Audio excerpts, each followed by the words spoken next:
ok ca pi mê riêng muốn dương ban riêng hồi ởណាវិធីរកជើង primary secondary auxiliary តាមរយៈការមើលសេមានៅលើ bot តាមរយៈការប្រើ omet ដើម្បីវាស់មើលជើងនីមួយៗមើលតម្លៃទៀងតម្លៃដើម្បីរកជើងនីមួយៗគឺយើងចេះអស់ណាវិធីមាន2ហ្នឹងចេះអស់ហើយនៅមានមួយវិធីទៀតនៅមានមួយស្នៀតទៀតដើម្បីមើលសួរថាអត់មានសេមា bot មើលទេអត់មាន omet វាស់ទេតែយើងអាចបែងចែកដឹងអត់បែងចែកបានយើងប្រើតែភ្នែកមើលក៏យើងដឹងដែរថាជើងមួយណាជាជើងprimary ជើងមួយណាជើង secondary ជើងមួយណាជាជើង auxiliary យើង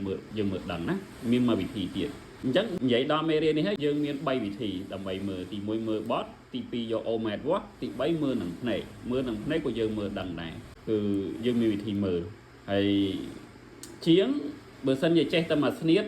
ឬក៏ចេះតែមួយក្បួនដើម្បីទៅដោះដើម្បីទៅជួសជុលគឺប្រកាសជាចាញ់គេអញ្ចឹងណាដោយការរៀននៅសាលាគ្រូតែងតែប្រាប់ថាយើងចេះច្រើនវិធីដើម្បីដោះស្រាយលំហាត់មួយល្អជាងយើងចេះតែមួយវិធីយកទៅដោះស្រាយលំហាត់ច្រើនអញ្ចឹងណាអាហ្នឹងដូចគ្នាបើយើងចេះតែមួយស្នៀតយកទៅដោះស្រាយបញ្ហាគ្រប់បញ្ហាទាំងអស់វាប្រកាសជាចាញ់គេអ្នកចេះ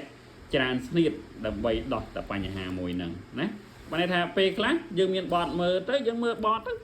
លឿន